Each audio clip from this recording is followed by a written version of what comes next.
नमो नमः। Welcome to Shri Eknathrao Khadse talent school Muktai Nagar. मेरा नाम है संदेश धर्माधिकारी। आज से मैं आपको संस्कृत पढ़ाने वाला हूँ। हमारा क्वेश्चन चैप्टर नंबर 3 अहम नदी अस्मि, यह पाठ हम आज पढ़ने वाले हैं। नदी का क्या महत्व होता है, नदी हमें क्या देती है, नदी से हमको क्या क्या प्राप्त होता है, यह आज हम इस पाठ में देखने वाले हैं। बच्चों, मैं आपसे एक क्वेश्चन पूछना चाहता हूं, नदी किसने देखी है? नदी किसने देखी है? हाँ, आप सब ने नदी देखी है। नदी से हमें क्या क्या प्राप्त होता है? नदी से हमें क्या क्या प्राप्त होता है, कौन बताएगा? हाँ, नदी से हमें पानी प्राप्त होता है, जो पानी हमारे जीवन के लिए बहुत ही महत्वपूर्ण ऐसा घटक है। तो आज हम अहम नदी अस्मि यह पाठ पढ़ने वाले हैं।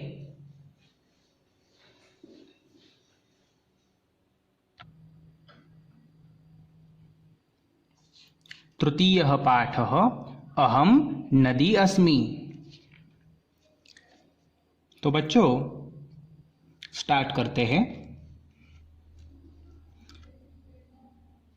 अहम एका नदी अस्मि, अहम सरसर इति ध्वनिं करोमि, अतः जनाः मां सरिता कथयन्ति।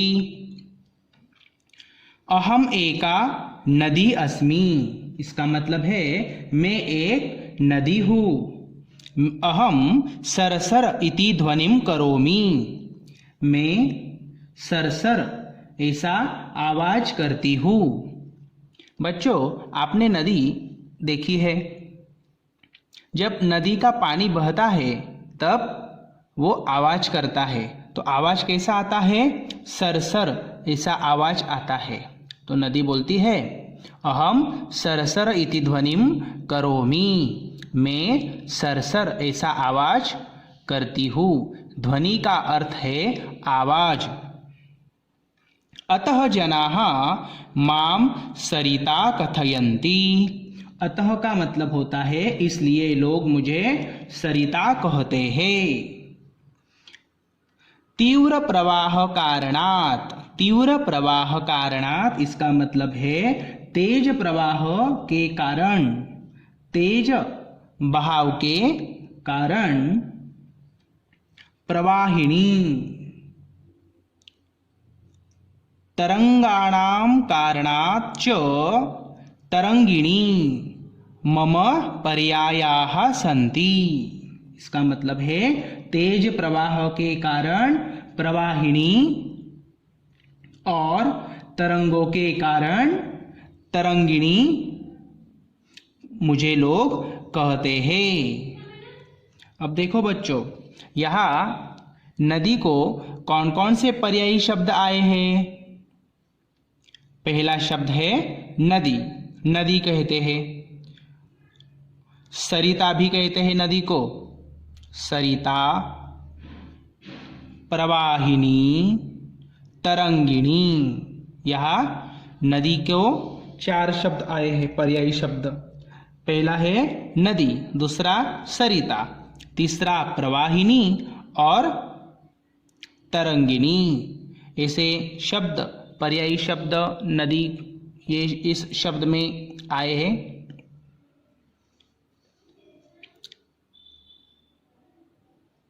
ग्रीष्म ऋतौ यदा जनाः पिपासयाकुलाः भवन्ति। ग्रीष्म ऋतौ, ग्रीष्म ऋतु का संधि विग्रह होता है ग्रीष्म ऋतौ, ग्रीष्म ऋतु में। यदा जनाः पिपासया आकुला भवन्ति, इसका मतलब है ग्रीष्म ऋतु में जब लोग प्यास से व्याकुल होते हैं। तदा, तदा का मतलब होता है तब, तदा का मतलब क्या होता है? तब। तदा मम जलम पीत्वा जलम अमृतम इति कथयन्ति। तब मेरा नदी क्या कहती है? तो जब लोग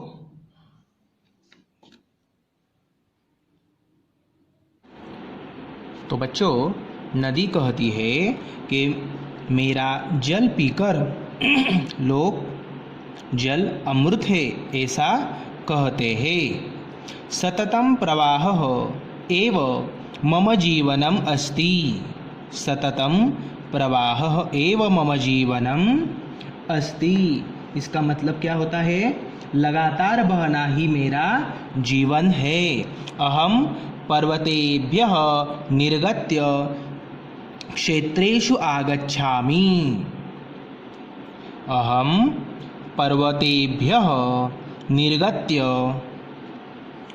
क्षेत्रेषु आगच्छामि। इसका मतलब है मैं पर्वतों से निकलकर खेतों में आती हूँ। मम द्वे तटे मम द्वौ हस्तौ स्तः। मम द्वे तटे मम द्वौ हस्तौ स्तः। इसका मतलब है मेरे दो किनारे। किनारे को क्या संस्कृत वर्ड आया है यहाँ? तट। तटे ये सप्तमी एक वचन विभक्ति है। तट तटम ऐसा बोलते हैं किसको? किनारे को। मम द्वे तटे मम द्वौ हस्तौ स्तः। हस्त यानी के हाथ। मेरे दो किनारे मेरे दो हाथ है। मम प्रथमावस्था प्रपातः अस्ति। मेरी मम यानी मेरी प्रथम अवस्था, प्रथमावस्था पहली अवस्था। प्रपातः, प्रपातः का मतलब क्या होता है? झरना। अस्ति का मतलब होता है। मम प्रथमावस्था प्रपातः अस्ति। मेरी पहली अवस्था झरना है।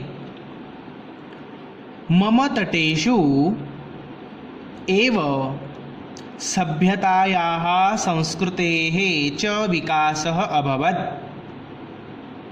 मम तटेषु एव सभ्यतायाः संस्कृतेः च विकासः अभवत्। इसका मतलब है मेरी तट का मतलब क्या बताया मैंने आपको? किनारा। तटेषु इसका मतलब होता है किनारों पर। तटेषु का मतलब क्या होता है? किनारों पर। मेरे किनारों पर ही सभ्यता और संस्कृति का विकास हुआ। अभवत यानी हुआ। विकासः अभवत, विकास हुआ। च का मतलब क्या होता है? संस्कृत में च जो आता है उसका हिंदी में क्या मतलब होता है? और। सभ्यता और संस्कृति का विकास हुआ ऐसा मतलब है। विशालानि नगराणि उद्योगानि च मम तटेषु एव स्थितानि सन्ति। बड़े बड़े नगर, विशालानि नगराणि इसका मतलब है बड़े बड़े नगर और उद्योगानी का मतलब है उद्योग। बड़े बड़े नगर और उद्योग मेरे मम यानी मेरे तटेषु एव यानी किनारों पर ही स्थितानि सन्ति। इसका मतलब है स्थित है। पूर्ण अर्थ बताता हूँ मैं आपको। बड़े बड़े नगर और उद्योग मेरे किनारों पर ही स्थित है। मम जलम शीतलम अनेकानि तीर्थस्थलानि अपि मम तटेषु सन्ति। अनेकानि तीर्थस्थलानि मम तटेषु सन्ति। इसका मतलब है अनेक तीर्थस्थल, तीर्थस्थान जो होते हैं ना, उसको ये शब्द आया है तीर्थस्थलानि, अनेकानि तीर्थस्थलानि, अनेक तीर्थस्थल भी मेरे किनारों पर ही है। मम जलम शीतलम मधुरम च भवति, मम जलम शीतलम मधुरम च भवति, मेरा जल शीतल और मधुर, शीतल और मधुर होता है।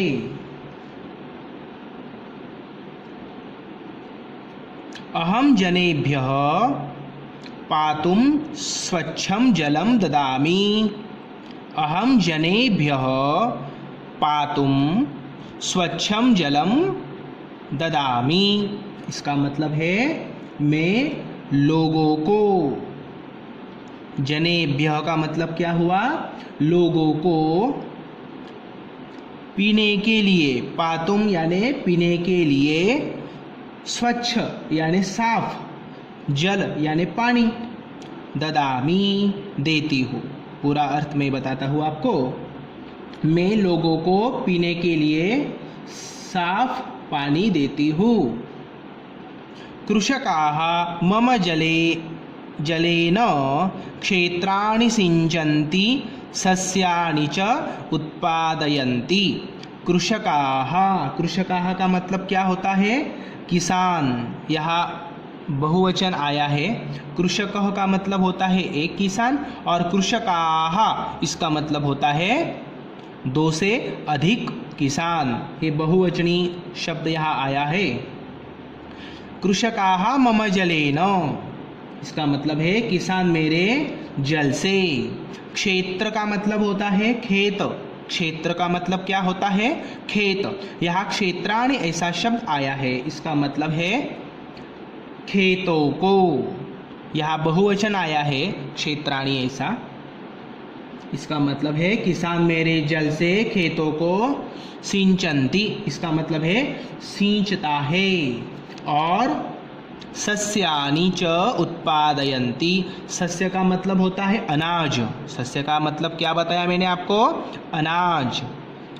और क्या करता है वो, सस्यानि च सिंचन्ति, और अनाज उगाता है, यानी उत्पन्न करता है। अनाज उत्पादयति, इसका मतलब है अनाज उत्पादन करता है, उत्पन्न करता है। अनेकेषु उद्योगेषु जनाः मम जलस्य प्रयोगं कुर्वन्ति। अनेकेषु उद्योगेषु, इसका मतलब है अनेक उद्योगों में। जनाः का मतलब होता है लोग, लोग मेरे जलस्य यानी जल का उपयोग, प्रयोग का मतलब होता है उपयोग, उपयोग करते हैं। पूर्ण अर्थ बताता हूँ। अनेक लोगों को मेरे, अनेक लोगों में,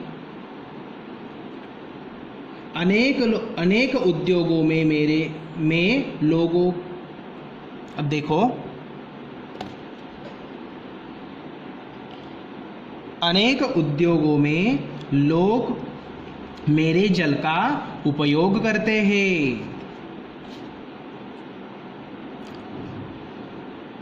प्रयोगम कुर्वन्ति, इसका मतलब है उपयोग करते हैं।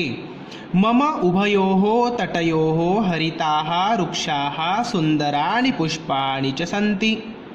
इसका मतलब है मेरे दोनों किनारों पर, उभयोः का मतलब क्या होता है, उभयोः, उभयोः का मतलब है दो।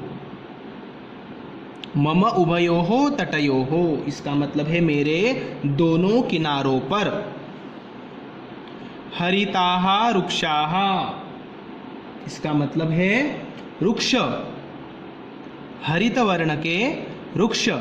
सुंदराणि पुष्पाणि च सन्ति, और सुंदर सुंदर फूल है, ऐसा है इसका मतलब। मम उभयोः तटयोः हरिताः वृक्षाः सुंदराणि पुष्पाणि च सन्ति। इसका मेरे दोनों किनारों पर वृक्ष और सुंदर सुंदर फूल है। ऐसा अर्थ मैंने यहाँ आपको बताया। तो बच्चों, पहले आपको यह जो अहम नदी अस्मि ये पाठ है, ये आपको पहले अच्छी तरह से पढ़ना है और बाद में उसके जो वर्ड्स है वो आपको समझना है कि हिंदी में इस वर्ड को क्या बोलते हैं, ऐसा आपको समझना है। अच्छी तरह से पढ़ाई करना बच्चों। आज हम उतना ही देखेंगे। धन्यवाद।